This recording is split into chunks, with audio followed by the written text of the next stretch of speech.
This podcast contains explicit language.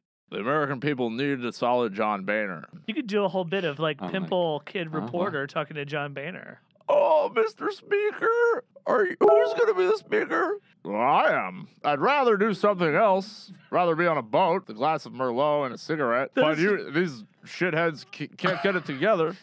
I'll stick around. That's honestly really good. It is really good. Are we on? We're always. They've already recorded it, so they can put it at the top. Yeah. Joined now by Speaker Boehner. Thank you for having me. So that happened. This week, we bombed some folks. Specifically, some folks at a Doctors Without Borders hospital in Kunduz, Afghanistan. President Barack Obama finally came out with an apology for this tragic bit of whoopsie-daisy, but why the hell did this have to happen in the first place? We will try to puzzle it out. Meanwhile, you've heard of the Benghazi Committee. You might be familiar with the Planned Parenthood Committee. But what if we had a congressional committee focused specifically on reducing gun violence in America? This is what California Representative Mike Thompson has proposed. He joins us today to make his case. Finally, if you've watched any televised sports in the past month, really, if you've watched any televised anything, you are probably aware of the existence of the DraftKings and the Fan Duels. Is the sudden ubiquity of big money fantasy sports making you question reality?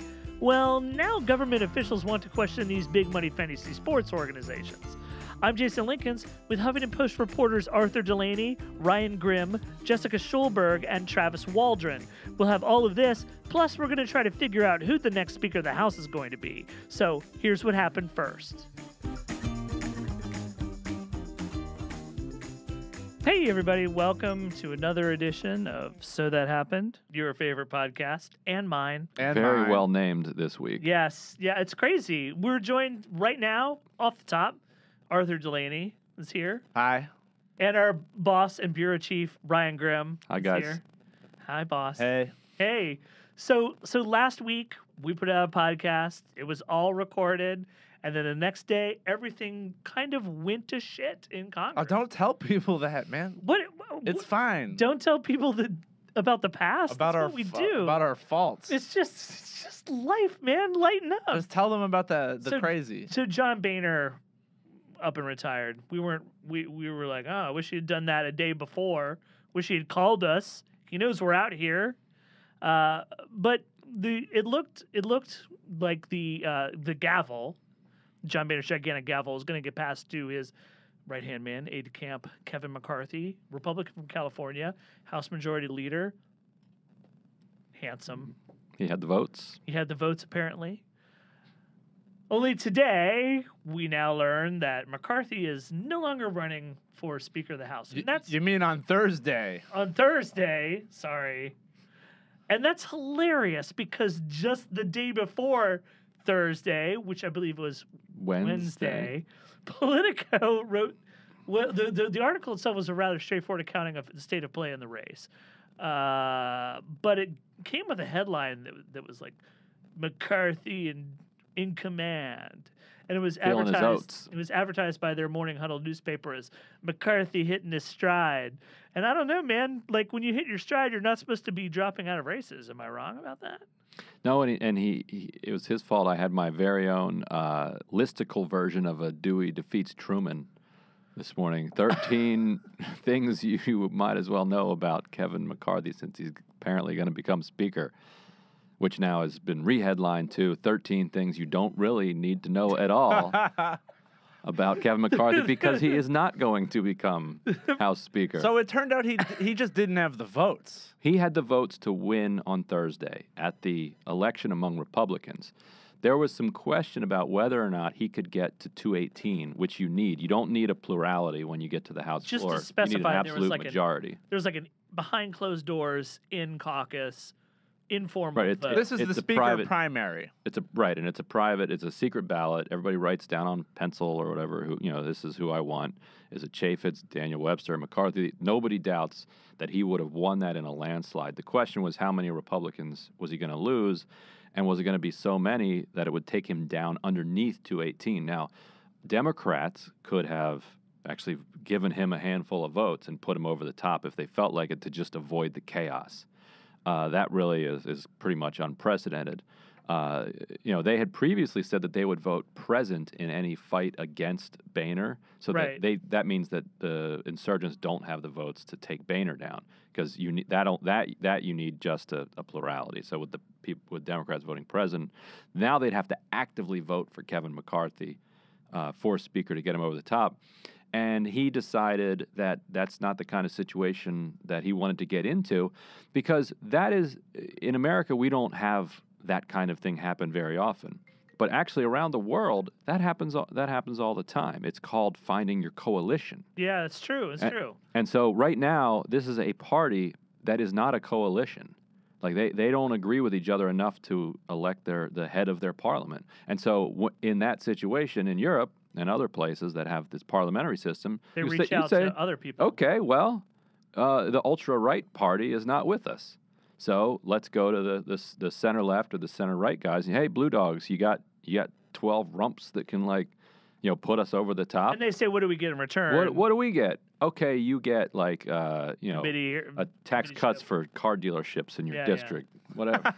Because there are like 100 car dealers You're who are now members of Congress. You're now hearkening back to an age where there were earmarks things to give away. Yeah. But who knows what they want? But whatever they want, whatever little pet thing, if it's small enough and it can be delivered, then they would get it. And then you've got Speaker McCarthy, and now you have this kind of centrist coalition of center left, a few center left Dems, and a whole bunch of center right Republicans. That's how this would resolve itself if we had a system that functioned like that. We don't, so they have to figure out on their own. They could, but they just don't want to do it. They could easily go ahead and do that. And in fact, this could hasten a three-party system. Like it's possible that the Tea Party could say, you know what, let's just form our own party, call it the Freedom Party. They already kind of have done that. They right. have they have this thing called the Freedom Caucus. Right, exactly. So that caucus could just become a party. Right. Anywhere between 30 to 40 members in the House. We don't know how many there are. But they all said they would vote as a block for Daniel Webster, representative from Florida, and Tea Party, far conservative favorite. There's also Jason Chaffetz, representative from Utah, in the mix. The only problem with them forming their own party is that the way that they're able to elect so many kind of radical Republicans is that they win the primary, and then all of the Republicans support them in the general election. So if you had, a Democrat, a Republican, and a Freedom Party person, maybe the Democrat actually then ends up squeaking by in a district. Sure, yeah. But at this time, it looks like we'll just have John Boehner for the foreseeable future. Yes, John Boehner can't retire unless there is another speaker. It's so much. It's such a sitcom. Dennis Hastert is out on bail.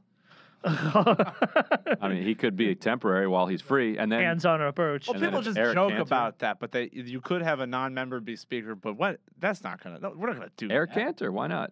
Everybody wants Eric Cantor. We have put last week. He's Howard an investment Feynman banker.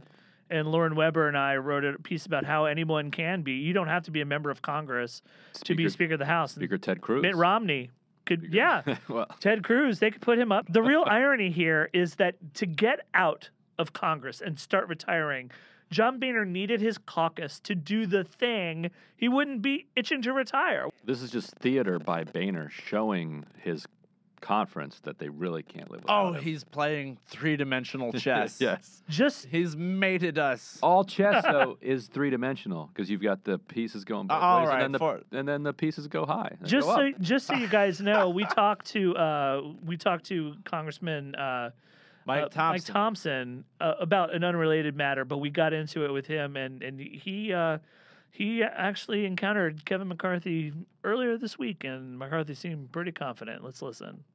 I thought he was a sure thing. Matter of fact, in the gym the other morning, I told him, I said, "It looks like you've got this thing won." He said, "No, you have to have the votes first." And I said, "I have confidence in you." I don't know. This came out of nowhere. I don't know of any of my colleagues that saw this coming. Everybody's, as you say, has been assuming that he was going to get it, and this is just one more twist to a sad state of affairs in the House. I don't think this is good for Congress. I don't think it's good for the country. We need to, instead of spending all of our time on intra-party squabbles and intra-party votes. We need to be voting on things that are important to America. We have keep the government open. We've got an XM bank problem. We need to keep that open. We need an infrastructure bill so we can build our highways and fix our bridges and roads. We need to be putting people back to work. We need to pass a gun violence prevention bill.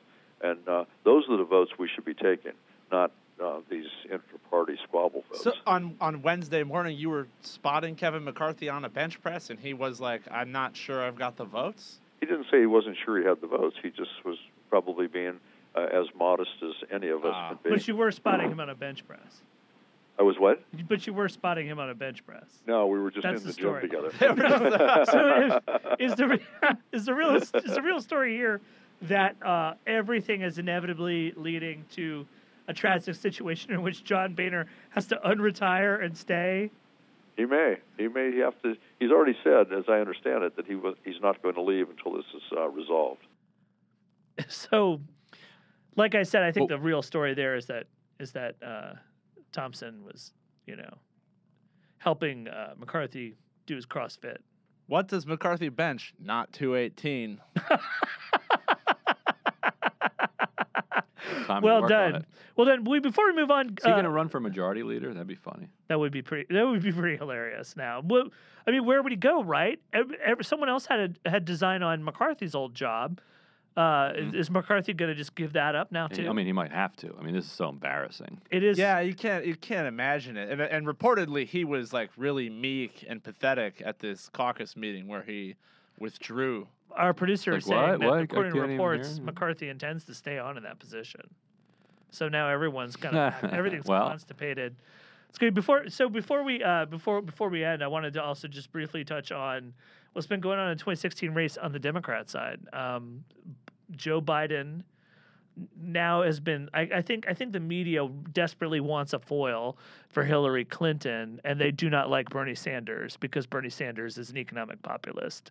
And so Elizabeth Warren won't rise to the occasion. Well, she's an economic populist too, so maybe I don't know what the hell I'm talking about. But they clearly want Joe Biden to run. CNN has said, hey, if you want to just come and debate, you don't have to be a candidate. Just want to show up and answer a few questions, throw a few barbs. We'd love to have you.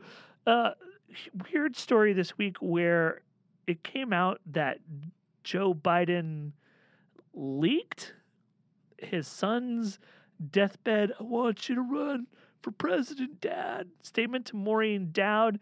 And I think in the aftermath of that, it's Hillary Clinton's opposition people have been accused of saying that that's a thing when it's not. The hell is going on? I liked the Biden's response was he wouldn't confirm or deny whether he had talked to Dowd about this, but he would say, if he did, it was in no way, meant as a political gesture. And how could somebody misunderstand such a thing? Maureen Dowd, who's been on a crusade against the Clintons for 30 years or so, this is who we all turn to have heart-to-hearts, in our moment of despair. Hey, Maureen. When I think of her, I think of the kind of shoulder that you want to cry on, and she would never, turn it around and use it in a column against the Clintons. No, absolutely not. This week week marked a turning point for the fake Joe Biden campaign. Basically, reporters are now sick of it. There was the outrage that Joe Biden. This shows it's a real campaign, because now you've got your cynicism. Oh, sure. Okay, fine. Whatever you want to, whether it's fake or real, people got tired of Joe Biden this week in the media. And Trump. You don't hear much from him anymore. Oh, Trump's mentions have gone down across all platforms. So, yeah, people are getting tired of these guys, and Hillary Clinton is aggressively trying to recapture attention. Well, it's interesting you bring up Trump because we've got a Democratic debate coming up next week. I think the one thing that they can ill afford as a party is to show up for a debate and have the fractiousness and discord that we've seen at the Republican debates. Trump's been the main driver of that. Is it possible to stay civil in this situation? Certainly, much more so than Donald Trump and those guys. Because Bernie kinda- Sanders is not into that stuff. he has, I guess, laudably said that he's not in this race as a sort of dig at Hillary Clinton. And he won't attack her. I can't speak. And she doesn't benefit by attacking him. No. And then there's that Baltimore mayor that everybody Martin forgets is O'Malley. going to show up. He- And I then mean, there's he wants a- Jim Webb. They want cabinet positions. They're not going to overly antagonize. I'm not True. sure. I'm not sure Jim Webb even remembers he's running for president. Like, I think I had someone's going forgotten. to have to roust him from a deep sleep in the mountains where he's currently holed up and tell him, don't forget to show up for this debate. I mean, Laura- I got to thank you when I followed him on Twitter, and that's when I knew that this was not a serious campaign.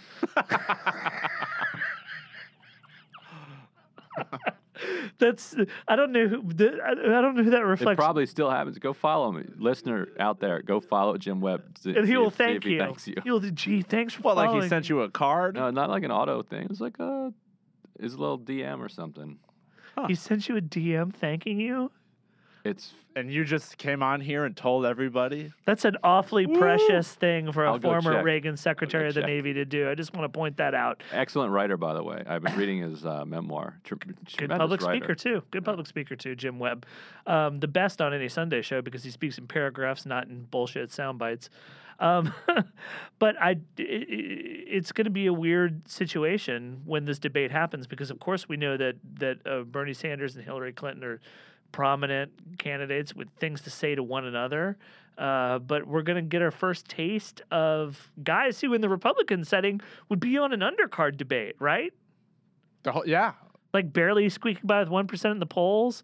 Do you think is it going to reflect poorly on the Democrats to have these like 1%ers up there with them when they got chased off the stage? I don't think so because I think most people don't know who any of them are. I mean, they know who Hillary Clinton is.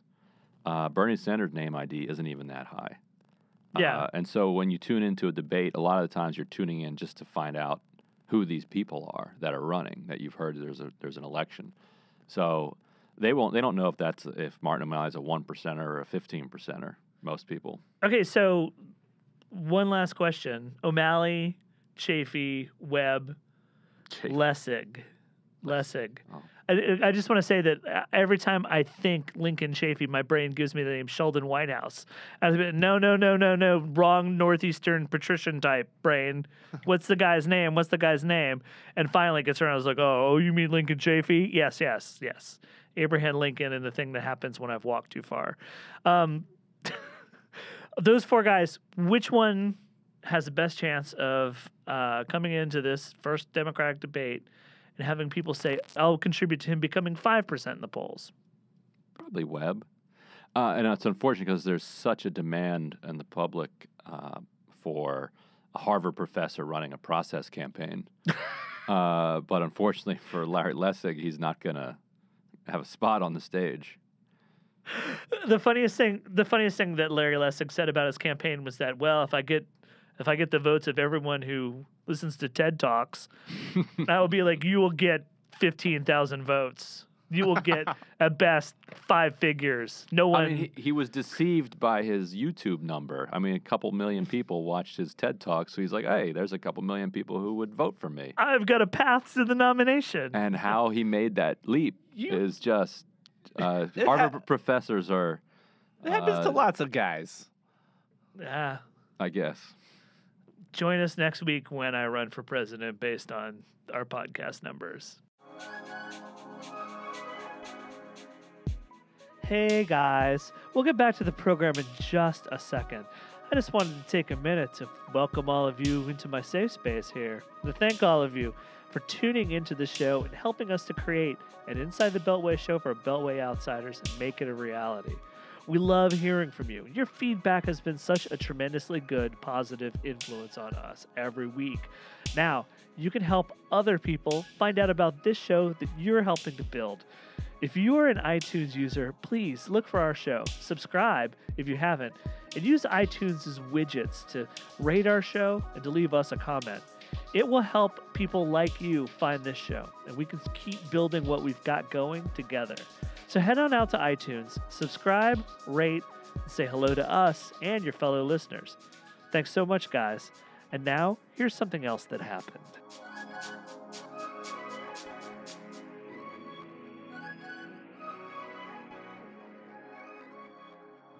Hey, we're back. And joining me right now is Jessica Schulberg. Hi, guys.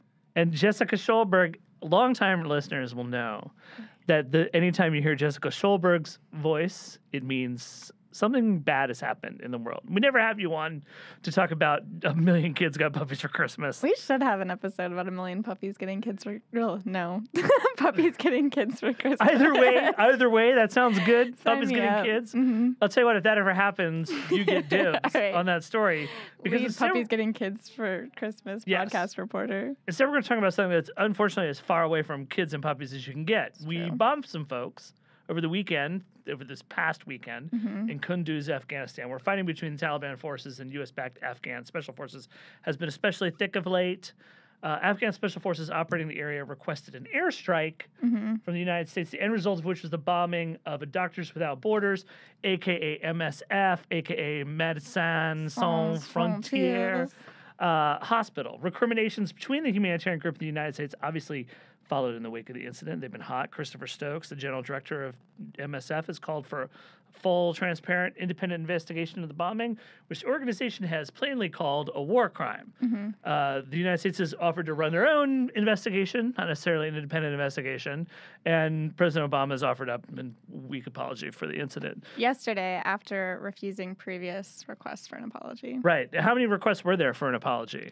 I'd say in most of their press releases, MSF has been really diligent about sending out more than daily press releases, just absolutely obliterating the U.S. position. I mean, every time the U.S. would say something like, "Oh, we're going to launch an investigation," they would basically be like, "That's nice. Your investigation's bullshit. The military is going to investigate the military."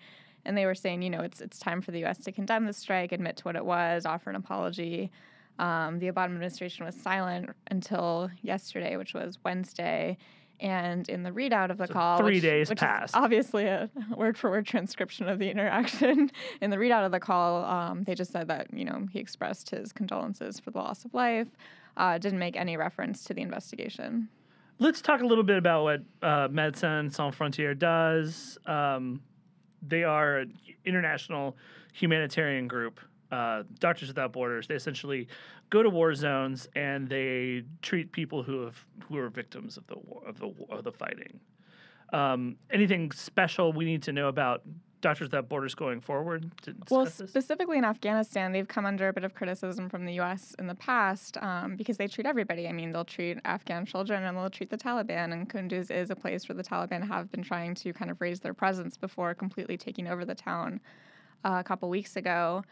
And this isn't actually the first time that there's been a bit of activity there. I think it was in July, Afghan forces raided the MSF hospital in Kunduz. I don't think anybody was injured, but it was a pretty intrusive, violent raid looking for Taliban and al-Qaeda fighters, which Ryan Grimm actually wrote up yesterday saying, this kind of suggests that the U.S. and the Afghans can't really claim that they didn't know where the facility is. They can't really claim that they didn't know it was a hospital because the Afghan troops were physically in this hospital, 3 months ago. Yeah, just to give you specific, that incident which happened on July the 1st of this year, heavily armed men this is from Ryan Grimm's story, heavily armed men from Afghan Special Forces entered the hospital compound, cordoned off the facility, and began shooting in the air. Those armed men physically assaulted 3 Doctors Without Borders staff members and entered the hospital with weapons. They then proceeded to arrest 3 patients. Hospital staff tried their best to ensure continued medical care for those 3 patients. In the process, 1 MSF staff member was threatened at gunpoint by 2 of the Afghan troops. After about 1 hour, the armed men released the 3 patients, left the hospital compound. From Doctors Without Borders' perspective, a person stops being a combatant the moment they seek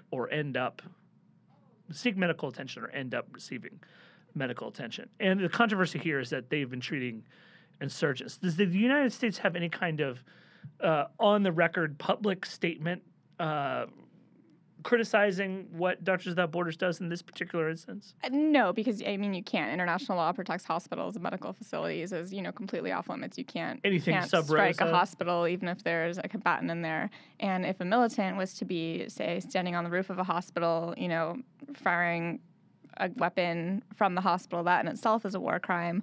I don't think that is really what the U.S. is claiming happened in this case. I think in the past, it was in the New York Times, it was reported that there's just been some tension between the U.S. and this particular MSF facility for treating the Taliban when the U.S. is trying to rid the Taliban of this area. To the best of your knowledge, does the United States ever caution Doctors Without Borders to not treat its surgeons in war zones?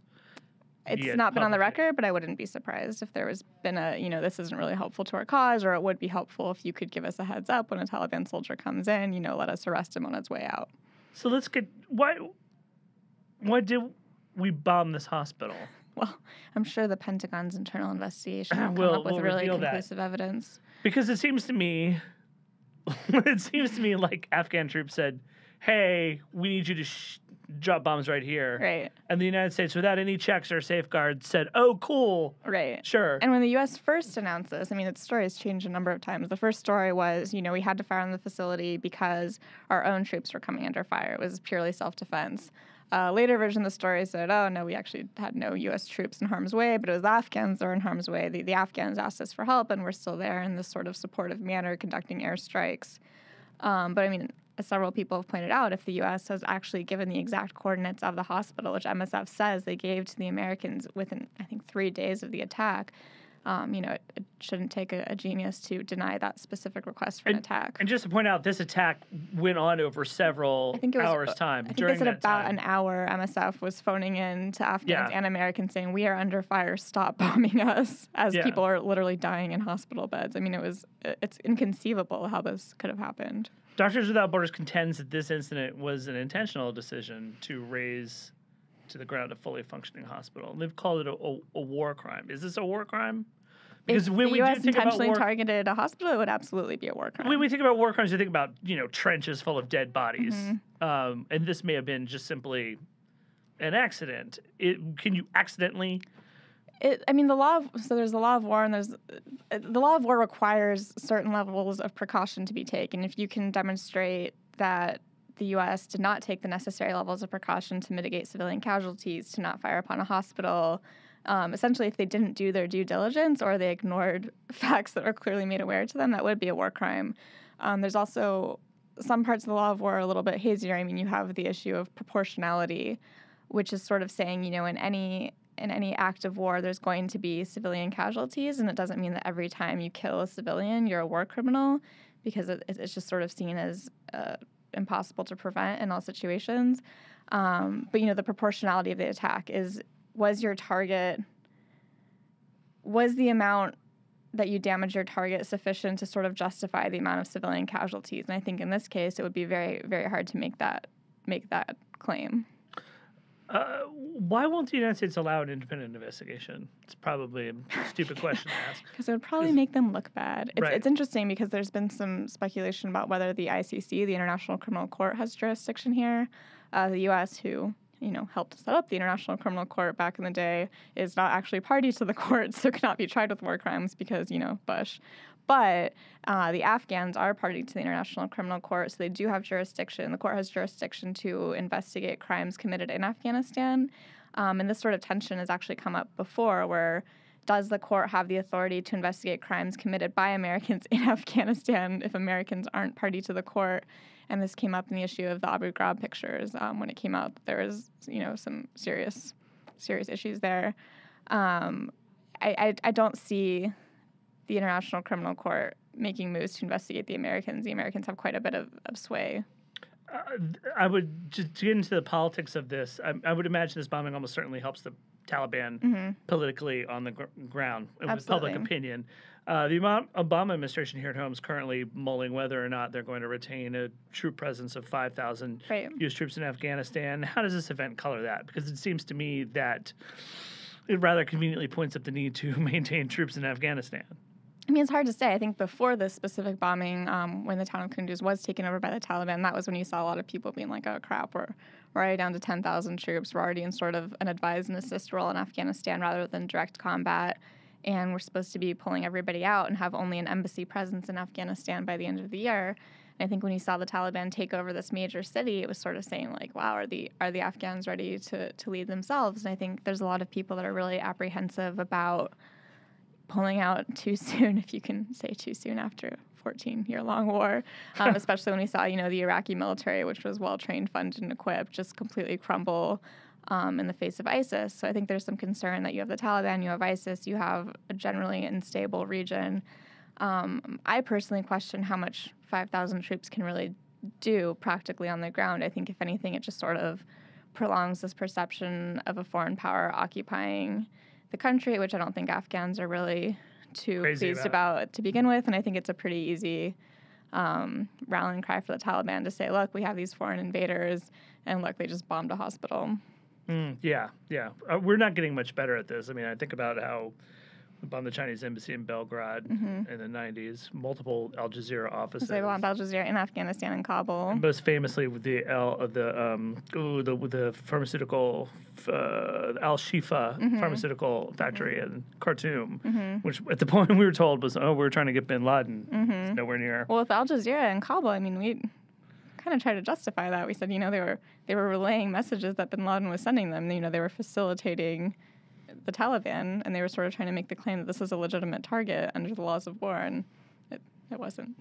Well, I guess if you're in Afghanistan, take cover, because I don't know what is going to happen next there.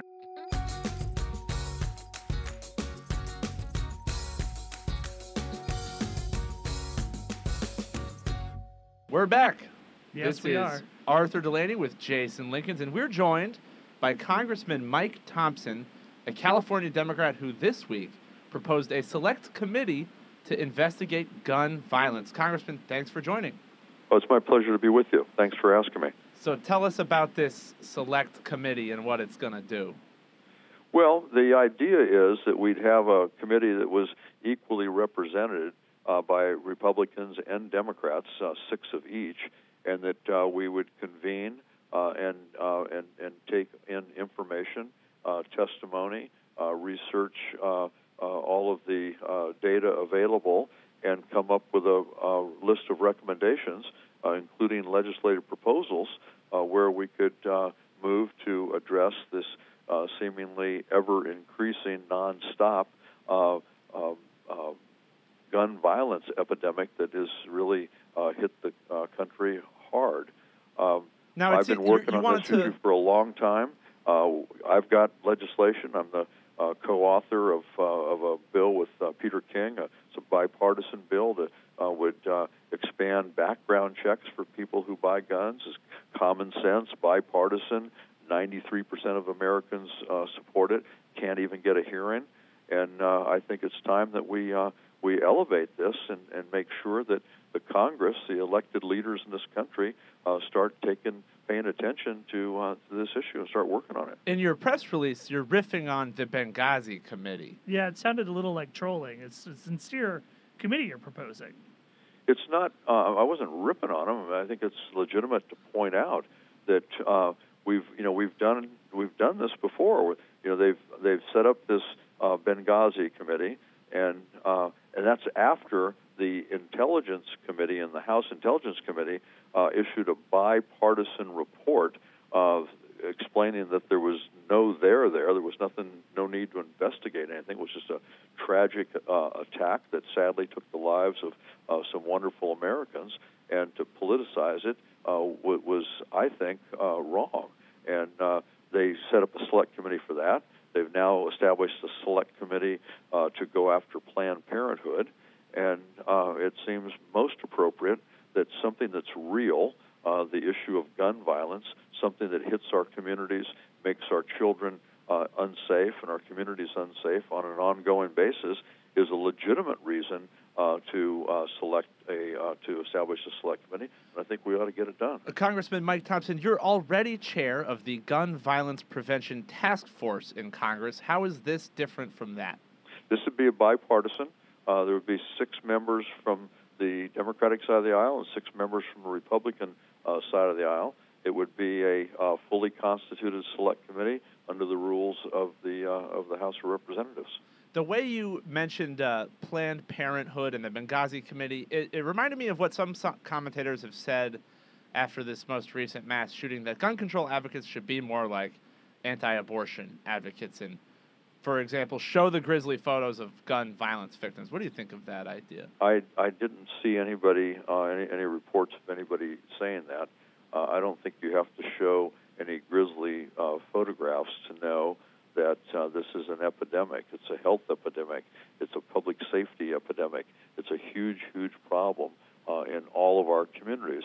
And what we're finding out, what we're seeing on a daily basis, is that no community is safe from this.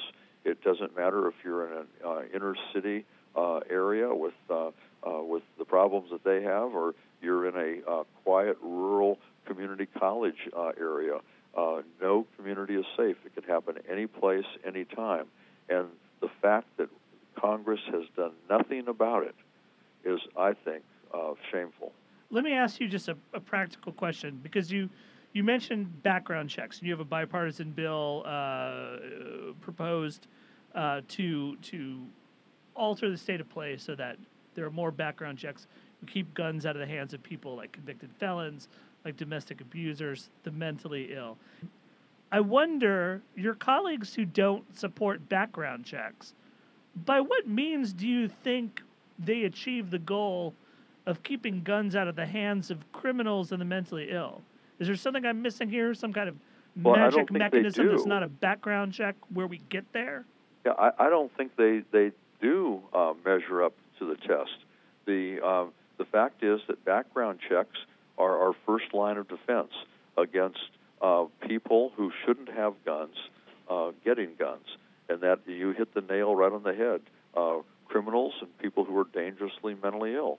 You can't. How do you know if the person trying to buy a gun is either a criminal or dangerously mentally ill, unless you have a background check system and you use it? Well, if there's an alternative out there, I'd love to hear about it. But moving on, the House approved increased funding for the background check system last year.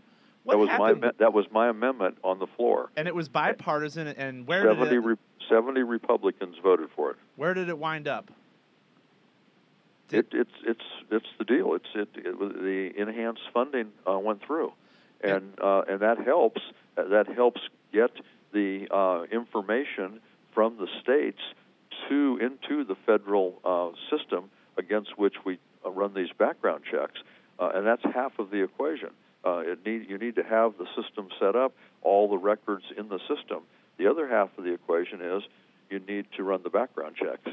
And what's happening now in many states, if you buy a gun at a gun show, or you buy a gun online, or you buy a gun through an ad in the newspaper, you circumvent that system. So you can have all the data in the world in that system, but if the individual who's buying the gun, if his background isn't checked through that system, it's a huge, huge loophole. There's pretty broad public support outside of Congress for some of these ideas, but what kind of response do you get from outside of Congress when you introduce and advocate for legislation like these ones? Well, for instance, the background check, if that were to come up for a vote, it'd pass. And I often use the example that you just used, the 70 Republicans who voted for the increased funding. And I add to that the anecdotal data, and that's my anecdotal data, different people who have told me, listen, I don't want to co-author the bill because it'll cause me political problems, but if it comes up for a vote, I'm there. Let's talk about the way people respond to this inside Congress. You want to set up a select committee that would have 6 members of your own party, 6 members of the Republican Party. Are there 6 Republicans sitting around who'll join such a committee and put their head down and work sincerely with you guys on this? Even if you don't all end up getting exactly what you want, you advance something. My impression has been is that there might be people out there willing to work on it, but they're not willing to put their head up and say, I'll sign my name on the dotted line. There are 5 Republicans who are co-authors of my bill. And they are Peter King. Yes, Peter King, Fitzpatrick, Meehan, Dold, and Donovan. And you reckon they'd be down to join this committee? Oh, I don't know why they wouldn't. They're on the bill. They recognize it's a problem. I've worked with all of them on this. They're all very sincere about it.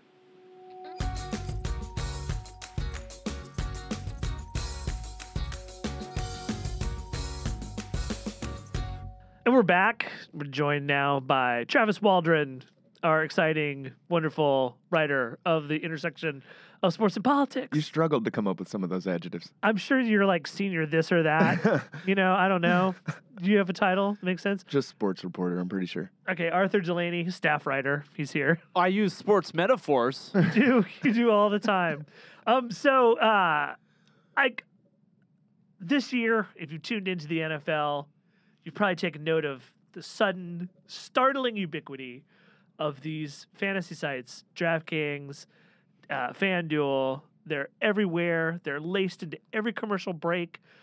Inescapable. They're laced into ESPN's content to a degree that I wouldn't have thought possible for a nominally journalistic outfit to pursue this kind of relationship.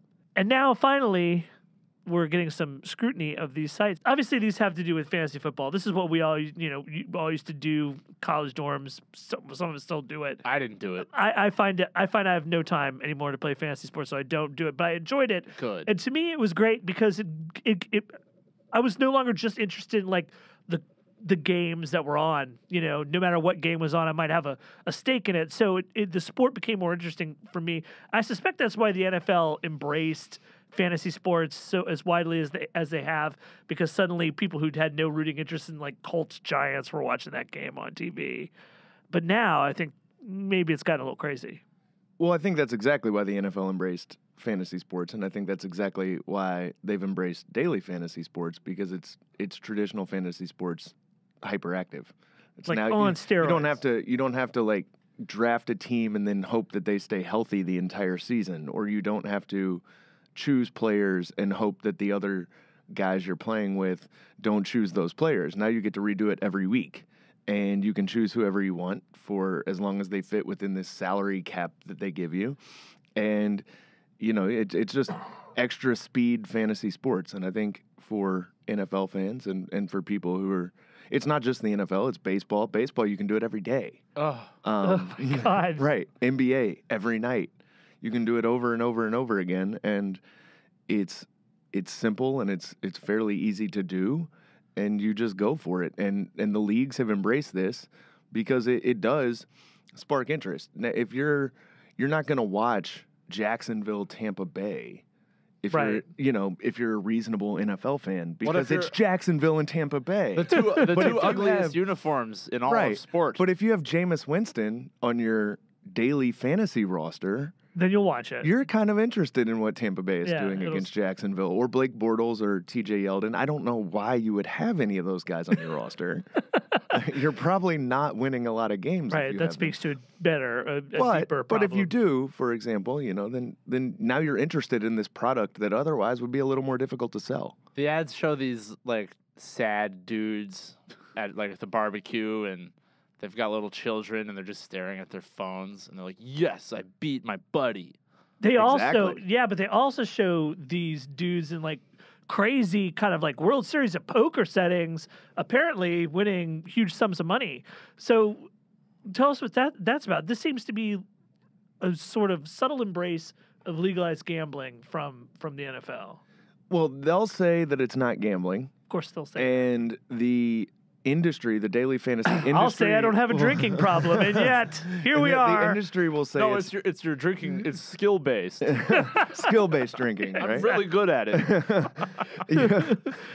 But yes, exactly. They'll say it's a game of skill. So ridiculous. Which is protected under a carve out in a 2006 federal law. So it would have been illegal, because obviously it would have been illegal. So what happened is at the rise of online poker. Yeah. Congress decided we don't want this to happen. We don't want online poker. We're gonna regulate and mostly outlaw internet gambling. Right. The NFL and the sports leagues obviously didn't want fantasy sports wrapped up in that. And at the time, fantasy sports were a little bit different, right? They were more traditional. They were $20 bucks a season, office pool type things. It's almost like an NCAA tournament type pool. Good fun. Right. So No one wants at to the see that last kind of minute, good, clean fund brought into some kind of weird ethics, Right, legal exactly. regulation nonsense. yeah, who needs all that? Right. No job killing regulations for fantasy sports. Right. So at the last minute, they carved out fantasy sports. Daily fantasy came along a little bit after that and has grown tremendously since, astronomically. I think I was talking to somebody yesterday. It's like $3.5 billion will be wagered on fantasy sports, I think was his estimation this year. That's like a quarter the revenue of the entire NFL. Right. We're talking about leagues. We're talking about companies. DraftKings and Fan Duel are both valued over $1 billion now. Oh. They've just massively grown in just the last few years. And it's a huge business. So, yes, the leagues, you look at baseball where gambling is a huge issue all the time. We talk about Pete Rose, and baseball has traditionally had the hardest anti-gambling stance of any of the leagues. Baseball is partners with one of these companies. Right. They're investing in one of Yeah. these companies. Their teams are partnered, have advertising partnerships with these companies. Last night during the Yankees-Astros playoff game, DraftKings ad was right there above the bullpen. I believe CBS Sports has a partnership with Fan Duel. And so does NBC. I was watching nightly news this week, and they had to paste into their segment, Right. Comcast and NBC are invested in DraftKings. Right. It's everywhere. And when you look at the leagues, they'll say it's not gambling. But I mean, if you can talk to different people who will tell you it's not. A lot of the legal experts, a lot of the gambling experts will say it is. And if you look at it, you're wagering money for a prize, and the house takes a cut. Yeah, I don't know. Sounds like gambling. Now there's a backlash finally. There is. What's There is. that? What happened? So this week, over the weekend, a DraftKings employee inadvertently posted documents that showed lineup data. So basically, DraftKings or FanDuel, you pick a new lineup each week. Right. But every other person who's playing in your pool can pick the same players you are. So you kind of operate on the margins of who you want to pick. You want to pick a lineup that you think is going to do well, but also maybe that everyone else isn't going to pick. The hidden value. Right. So this lineup data is pretty valuable theoretically. Because it allows you to operate. It allows you to have more knowledge. It's like insider trading. It's not insider trading per se, but it's insider knowledge potentially. And there's no real evidence that this guy used that information to shape his lineups while playing on FanDuel. He was playing in a contest on FanDuel. He won $350,000. DraftKings employee playing Yes. on Fan Duel. Because I think they were prohibited from playing on their own site, but they were allowed to play on competitor sites. So he makes all the sense in so the he world. wins $350,000 on Sunday in a contest. Obviously, red flags go up. Why Right. did this guy have this information? Did he use it? Wait, Everything else. don't you mean yellow flags? Sorry. Red cards. Good one.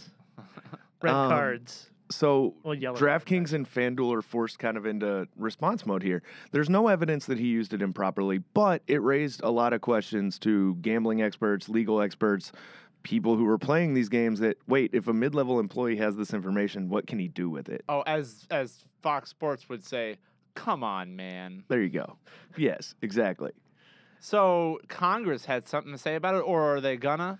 Well, so Frank Pallone, representative from New Jersey, was already calling for hearings. It was unclear if those hearings were actually going to happen in the Energy and Commerce Committee. Now it looks like they're going to. So he had previously, and then this scandal blew up, was on the nightly news, and stuff is happening. Yes, things are happening now. Yesterday alone, Pallone called for a hearing in Energy and Commerce. Another representative called for a hearing in the House Judiciary Committee. Harry Reid came out and said that it's something Congress should look at. The New York Attorney General is now investigating both companies. There's a lot. This is on top of the fact that there was already congressional scrutiny over the gambling question. Right. Now we're asking the question of how many safeguards do they have against this information spreading around? Are people using it improperly? As somebody told me yesterday, there may not have been abuse in this particular instance, but it makes it clear that, well, there could be. Now, And it's not just an open and shut case. This might not have been the problem. This one instance might not have gone wrong, but it shows that there is potential for it to, and for this to be abused. a guy made $300,000 after clearly having had access to special data. Right. It seems sort of slam dunkish. It's not. It's unclear whether he had the information before the lineups locked. But so it goes back to the question of, well, when else could he have gotten to the data, or who else is getting to the data? Can they share that data with people from other companies, with other high-rolling players? And if certain players have that information and others don't, then that's a big-time advantage, potentially. So Tom Lee and Kevin Draper at Deadspin have been reporting about on DraftKings and this attendance scandal. They also note that, like I said at the top, ESPN has sort of like, I don't really have a word for it, enmeshed themselves with DraftKings throughout their coverage. Totally. It's not just this sort of situation where you say the Old Spice play of the game. They have specific segments on DraftKings. They have a reporter. Their fantasy guru is a named Matthew DraftKings Berry guy. Yeah, who's Or paid. Fan Duel guy, one of the two. He's paid by DraftKings. Right. Yeah, if you watch their fantasy segment on Sunday mornings, it's DraftKings this, DraftKings that. And it's throughout the coverage. Mm-hmm. Now, in the wake of the scandal, ESPN both reported on it on their Outside the Lines program and responded to it very vaguely, saying, "Well, we're going to back off." Right. They're gonna pull off DraftKings. some of the like in segment advertisements. But they've I made think. no guarantee that they would do it. They would pull out for a long period of time. No. I mean, I think like this got Major League Baseball's attention yesterday. I think everyone, the gambling question was out there and everyone was aware of it. I think this was new. This was different. There's always the potential this could happen, but the fact that it did, the fact that there are now these big questions of, are they safeguarding their data? Are they protecting potential leaks that could totally influence these big money games? That's a different question, and I think it woke some people up. I just think it's crazy that they have so much content dedicated to this company and so many people mentioning it, and one guy who's essentially double dipping, being paid presumably by ESPN and presumably by this outside company. It's been a cash cow. It's growing so fast that everyone is just jumping in. What chance is there that the ads will get off my TV before this season is over? That's probably a good question. zero. Like, you would need a scandal to like tank their stock. Are they publicly traded companies? No, they've been talking about IPOs, but I don't think either of them are currently public. Oh, man. I don't You think can't even just turn off the football coverage and avoid them. I don't Advertise during Saturday Night Live. It's nuts. I don't think the ads are going away. Oh, man, I want my beer and car commercials back. Seriously, all is forgiven beer and car commercials. Bud Light, I love you. All right, well, it's so confusing, and it seems to have crept up on us, and now it's happening all at once. It's happening all at once. There's a good chance, I think, that we'll be talking more about regulation, though. Somebody told me yesterday they've maybe proven that they're too big now to self-police themselves. They've grown too fast, and their ability to self-police has not grown with it. And so I think, with congressional scrutiny, with attorneys general across the country now looking at it, and, like Vegas is interested. They're interested in... I love my Perfect timing. I left my phone on, the ESPN alert goes off. Perfect timing. All right. They heard us talking about them. Yep. So that's what happened this week. This podcast was produced, edited, and engineered by Adriana Ucero and Peter James Callahan, with technical assistance from Christine Canetta and spiritual guidance from Caitlin Boguki, our guardian angel. I'm Jason Linkins. This week we were joined by California Representative Mike Thompson and Huffington Post reporters Arthur Delaney, Ryan Grimm, Jessica Schulberg, and Travis Waldron. So That Happened is available on iTunes. Please check us out in the iTunes store. And while you're there, please look for the Huffington Post's whole family of podcasts. Subscribe and tell your friends. If there's something you'd like to hear us talk about, send an email to sothathappened@huffingtonpost.com. If you'd like to send Zach Carter a get well soon message, tweet him at Zach D. Carter, that's ZACHDCARTER, on Twitter, and tell him that you feel bad that he's feeling so sick right now. As always, we thank you for listening, and we miss you already.